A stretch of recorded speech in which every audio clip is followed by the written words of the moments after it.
Hi friends, ഞങ്ങളുടെ front Ramani ചേച്ചിയുടെ മോളുടെ കല്യാണം ബാംഗ്ലൂർ വെച്ചിട്ടാണ്. അതിന് പോകാൻ വേണ്ടിയിട്ട് ഞങ്ങൾ ദാണ്ട് രാവിലെ തന്നെ സെൻട്രൽ സ്റ്റേഷനിൽ വന്ന് വൃന്ദാവൻ എക്സ്പ്രസ്സിൽ കയറിയിട്ടുണ്ട്. 7:30 ഫുഡൊക്കെ റെയിൽവേ സ്റ്റേഷനിൽ നിന്ന് വാങ്ങിക്കൊണ്ടാണ് കയറിയത്. വൃന്ദാവൻ എക്സ്പ്രസ്സിൽ പാൻട്രിക്കാറുള്ള കാര്യം നമുക്കറിയത്തില്ലായിരുന്നു. ഞങ്ങൾ 4 പേരാണ്. ഞാൻ, സുജ, സജിനി, പിന്നെ ഹൈമ ആൻറ്റി ഉണ്ടായിരുന്നു. അങ്ങനെ ഞങ്ങൾ 4 പേരും കൂടെ പ്രകൃതി ഭംഗിയൊക്കെ കണ്ട് ഇങ്ങനെ പൊയ്ക്കൊണ്ടിരിക്കുവാണ്. ആക്ച്വലി ബാംഗ്ലൂരല്ല ഇറങ്ങേണ്ടത്. ബാംഗ്ലൂരിന് തൊട്ട് മുമ്പായിട്ട് കൃഷ്ണരാജപുരം എന്ന് പറയുന്ന സ്ഥലമാണ്. അപ്പോൾ അവിടെ എത്തി ഇറങ്ങാനായിട്ട് ഇങ്ങനെ വെയിറ്റിങ്ങിലാണ്. ഞങ്ങളങ്ങനെ ബാംഗ്ലൂർ കൃഷ്ണരാജപുരത്ത് ട്രെയിൻ ഇറങ്ങി അവിടെ നിന്നൊരു ക്യാബ് ബുക്ക് ചെയ്ത് ഞങ്ങളിത് ആ ഹോട്ടലിൽ എത്തിയിട്ടുണ്ട്. രമണി ചേച്ചി ഹോട്ടലൊക്കെ ബുക്ക് ചെയ്ത് വെച്ചിട്ടുണ്ടായിരുന്നു. അപ്പോൾ 2:30 ഒക്കെ ആയപ്പോഴത്തേക്കും ഞങ്ങൾ ഇവിടെ എത്തി. അപ്പോൾ രമണി ചേച്ചി വിളിച്ചിട്ട് പറഞ്ഞ് വേഗം വാ, ഇവിടെ ബുഫേ നടന്നുകൊണ്ടിരിക്കുക, ക്ലോസിങ് ടൈമാണെന്ന്. എളുപ്പം പെട്ടിയൊക്കെ കൊണ്ടുവന്ന് റൂമിൽ വെച്ചിട്ട് ഒന്ന് ഫ്രഷ് ആയിട്ട് ഓടിപ്പോകുമായിരുന്നു ബുഫേ കഴിക്കാനായിട്ട്. റൂം നല്ല റൂമായിരുന്നു, നല്ല നീറ്റായിരുന്നു. ബാത്റൂമായിരുന്നെങ്കിലും എല്ലാം നന്നായിട്ടുണ്ടായിരുന്നു. ഇവിടെ നിന്നിങ്ങനെ നോക്കിക്കഴിഞ്ഞാൽ റോഡ് കാണാൻ പറ്റും. ഇതിനോട് ചേർന്ന് തന്നെ താഴെ ഒരു ഉടുപ്പി റെസ്റ്റോറൻറ്റ് ഉണ്ടായിരുന്നു. അപ്പോൾ രാത്രിയൊക്കെ സുജയ്ക്ക് കോഫി കുടിക്കണമെന്ന് തോന്നുമ്പോൾ നേരെ ഓടി ഇങ്ങോട്ട് വരുമായിരുന്നു. ഞങ്ങൾ വരുന്നതിന് മുന്നേ തന്നെ മെഹന്തിയൊക്കെ കഴിഞ്ഞിരുന്നു. ഞങ്ങൾ ലേറ്റായി. പിന്നീട് ദക്ഷിണ വെക്കുന്ന ചടങ്ങൊക്കെ ഉണ്ടായിരുന്നു. ചേച്ചിയുടെ ഫ്രണ്ട്സ് എല്ലാം, സ്കൂൾ ഫ്രണ്ട്സും കോളേജ് ഫ്രണ്ട്സും എല്ലാം നാട്ടിൽ നിന്നും കോയമ്പത്തൂരിൽ നിന്നും എല്ലാ സ്ഥലത്തു നിന്നും വന്നിട്ടുണ്ടായിരുന്നു. രമണി ചേച്ചി വർക്ക് ചെയ്തിരുന്നത് ഗവൺമെൻറ് ഡിപ്പാർട്ട്മെൻറ്റിലായിരുന്നു, എഞ്ചിനീയർ ആയിരുന്നു. അതുകൊണ്ട് നിറയെ ഫ്രണ്ട്സൊക്കെ ഉണ്ട്, എല്ലാവരും വന്നിട്ടുണ്ടായിരുന്നു. ഫംഗ്ഷനൊക്കെ ഞങ്ങൾ താമസിച്ചിരുന്ന ഹോട്ടലിൽ തന്നെ ആയിരുന്നു നടന്നത്. ഇത് കഴിഞ്ഞിട്ട് ഇനി വൈകിട്ട് നമുക്ക് റിസപ്ഷന് പോകണം. അത് വേറെ മണ്ഡപത്തിലാണ്. അങ്ങോട്ട് പോകാൻ വേണ്ടിയിട്ട് ടാക്സിക്ക് വെയിറ്റ് ചെയ്ത് ഇവിടെ നിൽക്കുവാണ്. അങ്ങനെ നമുക്ക് ടാക്സിയൊക്കെ കിട്ടി. ഞങ്ങളിതാണ്ട് മണ്ഡപത്തിലെത്തിയിട്ടുണ്ട്. നന്നായിട്ട് ഡെക്കറേറ്റ് ചെയ്തിട്ടുണ്ടായിരുന്നു കേട്ടോ. നല്ല ഭംഗിയുണ്ട് ഇവിടെയൊക്കെ കാണാൻ. ഞങ്ങളിവിടെ കാണുന്ന കുറേ ഫോട്ടോസൊക്കെ എടുത്ത് സുജയ സജിനിയൊക്കെ ഇതാ ഫോട്ടോ എടുത്ത് അങ്ങനെ തക്കറക്കുമായിരുന്നു. അതൊക്കെ കഴിഞ്ഞപ്പോഴത്തേക്ക് പെണ്ണിൻ്റെയും ചെറുക്കൻ്റെയും എൻട്രി ടൈം ആയിട്ടുണ്ട്. വന്നപ്പം തന്നെ കോഫി സ്നാക്സും ഒക്കെ തന്ന് അതൊക്കെ കഴിച്ചിട്ടാണ് ഞങ്ങളിവിടെ ഫോട്ടോ ഒക്കെ എടുത്തുകൊണ്ട് ഇങ്ങനെ നടക്കുന്നത്.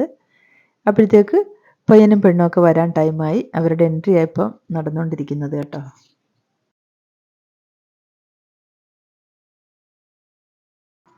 ഇവിടുത്തെ ഡെക്കറേഷൻ ഉണ്ടല്ലോ, സൂപ്പർബായിരുന്നു കേട്ടോ. കംപ്ലീറ്റ് ഫ്രഷ് ഫ്ലവേഴ്സ് വെച്ചിട്ടായി ഡെക്കറേറ്റ് ചെയ്തിരിക്കുന്നത്. എന്ത് രസമായിരുന്നെന്നറിയാം ഇത് കാണാനായിട്ട്.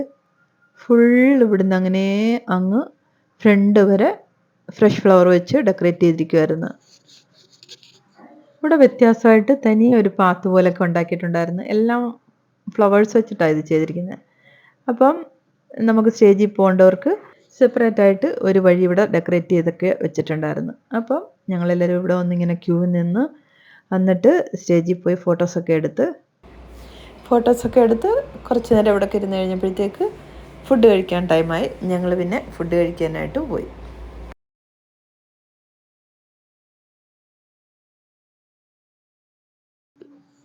ഫുഡൊക്കെ അടിപൊളിയായിരുന്നു.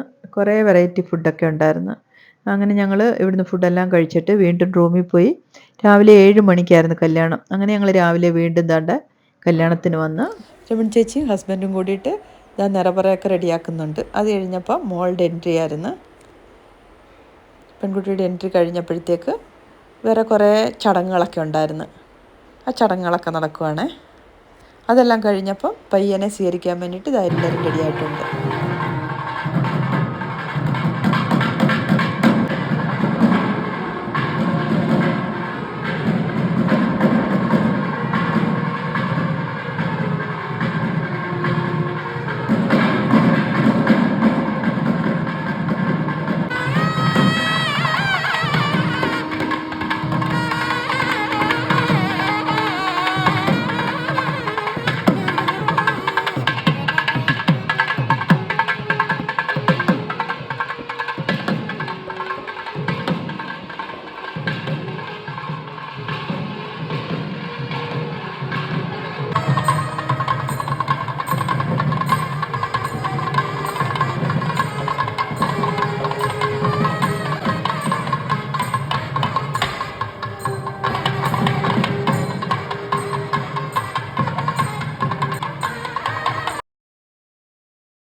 കല്യാണം കുറച്ച് വ്യത്യസ്തമായിട്ടായിരുന്നു. നമ്മുടെ കല്യാണം 2-3 മിനിറ്റിലൊക്കെ കഴിയുമല്ലോ.